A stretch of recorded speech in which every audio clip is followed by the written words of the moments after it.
नमस्कार प्रेक्षकांनो, स्वागत आहे आपल्या या यूट्यूब चॅनलवर.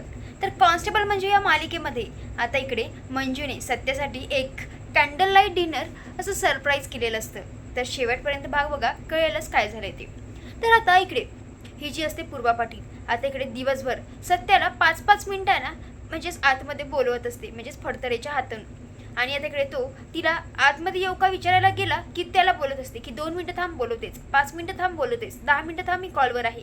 आता असं म्हणून आता इकडे बिचारायला 10 वेळा त्यांनी म्हणजे तिथेच चक्रा मारायला लावलेल्या असतात.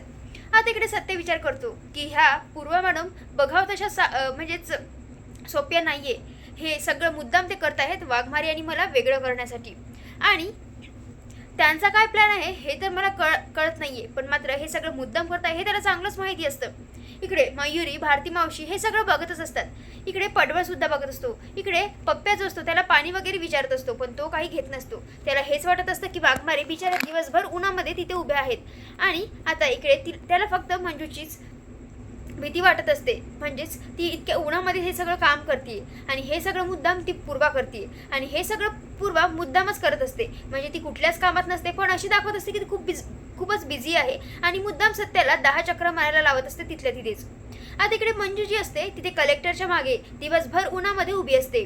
आता इकडे त्यांचं काम चालू असतं, पण मंजू दिवसभर तिथेच बिचारी एकटीच घाम पुसत उभी असते. आणि आता इकडे ती विचार करत असते की बिचारा सत्याला माहिती असेल की नसेल, आणि जर माहिती असेल तर तो आतापर्यंत का नसेल आला. पूर्वा मॅडम त्याला खूप परेशान करत असतील का. इकडे सत्य विचार करत असतो की पूर्वा मॅडम मुद्दाम जुन्या गोष्टी काढत आहेत आणि मुद्दाम मला हे अडकवण्याचा प्रयत्न करत आहेत. आता इकडे म्हणजे यांचं तर असं सगळं काही होतं, पण आता इकडे पूर्वा जी असते, आता इकडे संध्याकाळ रात्र झालेली असते, ती एकदम बाहेर येते आणि बोलते, फडतरे हे काय, आणि या आरोपींना तुम्ही आतमध्ये टाकलं नाही, तुम्हाला सांगितलंय ना. आणि आता इकडे ती बोलते, आणि तू पण इथेच आहे का सत्याजित सुर्वे, मला तर वाटलं होतं की एव्हाना तू गेला असेल, इथेच आहेस. आता इकडे त्यावरती बोलते की जा, आता तू जाऊ शकतोस, आता तुझं काही काम नाही. आता असं म्हटल्याबरोबर इकडे सत्य तिच्याकडे बघत असतो. त्यावर इकडे ती बोलते, काय ऐकू आलं नाही का, गेला तरी चालेल तू. त्यावर इकडे तो बोलतो, मोबाईल. आता इकडे ती फडतरेच्या हातून त्याला मोबाईल वगैरे द्यायला लावते आणि आता इकडे तो तिथून निघतो. आता इकडे रात्र झालेली असते. मंजूची असते, आता इकडे ती घरी आलेली असते. ती विचार करते की इतका लेट झाला, पूर्वा मॅडमने एव्हाना त्याला सोडलं असेल का. पण आता तो घरी आल्याबरोबर खूप चिडचिड करेल आणि आता असं चिडचिड करून तो बिना खाता पिता झोपी जाईल, दिवसभर काही खाल्लं सुद्धा नसेल. आणि आता इकडे म्हणून ती विचार करते की आता सत्याचा राग घालवण्यासाठी काय करावं. अच्छा, सत्य जसं प्रत्येक वेळेस माझ्यासाठी करतो तसंच मी सुद्धा यावेळेस त्याला करेन, म्हणजेच कॅन्डल लाईट डिनर, मस्त काही त्याच्या आवडीचं बनवूया. आता असं सगळं काहीतरी रेडी करते. आता इकडे ही जी असते पूर्वा पाटील, ती आता इकडे तात्या साहेबांकडे आलेली असते आणि बोलत असते की डॅडी तुम्हाला काय सांगू, आज दिवसभर इतकी मजा आली ना, आणि ती सगळं काही सांगत असते. त्यावर आता इकडे तात्या बोलतात की गुड गुड गुड, माझ्या म्हणजे मला तुझ्याकडून हीच अपेक्षा आहे आणि मला माहिती आहे की तू तुझा शब्द पाळेलच. त्यावर आता इकडे ती बोलेल, म्हणजेच ती बोलते की हो, माझा हा शब्द तुम्हाला आहे आणि मी सगळं काही व्यवस्थित करणारच. तो सत्य लवकरच आपल्या मुठीमध्ये येईल आणि लवकरच त्या दोघांना मी वेगळं करणार आहे डॅडी, तुम्ही काही काळजीच करू नका. त्यावर तिकडे तो बोलतो की बबडी, तू सुद्धा तुझी काळजी घे आणि मला माहिती आहे की तू तुझं जे शब्द आहे ती पाळणारच. आणि आता इकडे ती बोलते की बरं डॅडी मी येते, तिथून निघून जाते. पण आता इकडे ठरवलेलंच असतं की काही झालं तरी सत्य आणि मंजूला वेगळं करायचं आणि त्याचा हाच प्लॅन असतो.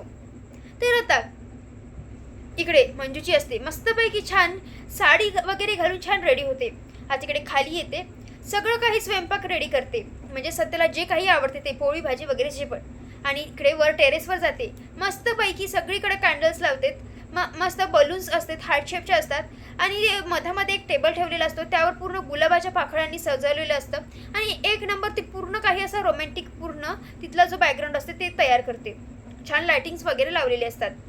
आता इकडे ती विचार करते की आतापर्यंत तर सत्य यायला हवं आणि म्हणून तिकडे ती वाट बघत असते. ती फोन करण्याचा प्रयत्न करते पण त्याला काही फोन लागत नसतो. त्यावर ती विचार करते की सत्य येतच असेल आणि लगेचच सत्याची गाडीचा आवाज येतो. आता हे बघून इकडे ती लगेचच सगळा स्वयंपाक वगैरे वर नेते. आता इकडे सत्य येतो आणि तिथे पाणी पित वाघमारेची हाका मारत असतो, पण आता इकडे वाघमारेंचा काहीच आवाज नाही, काहीच हे नाही. म्हणून तिकडे तो विचार करतो की वाघमारे आले आहेत की नाही. आता इकडे मंजू वरून त्याला मेसेज करते की पटकीने वर ये म्हणून. त्यावर आता इकडे तो बघतो मेसेज, तर काय तर वाघमारेंचा. आता हे बघून इकडे तो बोलतो की वाघमारे मला मेसेज का खेळत आहेत, आणि तो वाचतो की वर ये म्हणून. आता इकडे तो बोलतो की मला वर का बोलवत असतील, आणि म्हणून आता इकडे तो वर जायला निघतो. आता इकडे तो वाघमारे वाघमारे अशी हाका मारतो. सगळं सजवलेलं बघून त्याला समजत नसतं नेमकं हे सगळं काय चाललंय. त्यावर आता इकडे मंजू मागून येते आणि त्याला घट्ट मिठी मारते. त्यावर आता इकडे ती बोलते, काय रे सत्या, इतका वेळ का लावलास घरी परत यायला. त्यावर तिकडे तो बोलतो की वाघमारे ते सोडा, पण मला सांगा तुम्ही हे सगळं केलंय आणि का. अहो दिवसभर तुम्ही थकला होतात की, अहो येऊन आराम करायचं, हे सगळं कशासाठी केलं तुम्ही. आता इकडे त्यावरती बोलते, अच्छा कशासाठी केलं, आणि एकदम ती रुसून बसते. त्यावर तिकडे सत्या मनातल्या मनात विचार करतो, काय सत्या, वाघमारे इतकं दमून आल्यात, सगळं काही केलं आणि तू त्यांना का केलं असं विचारतेस. अरे तू जरा बर्फ वगैरे ठेवा जरा डोक्यावर. आता इकडे तो सगळंच बोलून बसलेला असतो की इतकं ऊन होतं तरी सुद्धा तुम्ही हे सगळं केलं.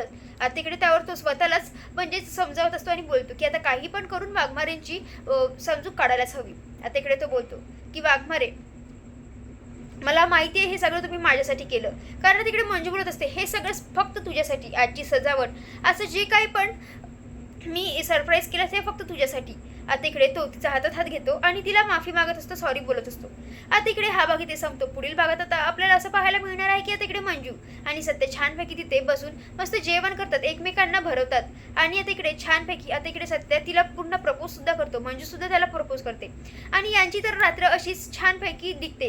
पण आता तुम्हाला काय वाटतंय, आता याच संधीचा फायदा घेऊन मम्मी साहेब यांचे हे फोटोज काढून इकडे पूर्व पाटीलला पाठवणार की काय. आता काय वाटतंय नक्की कमेंट करून कळवा. पण हा भाग कसा वाटला नक्की आम्हाला सांगा. धन्यवाद.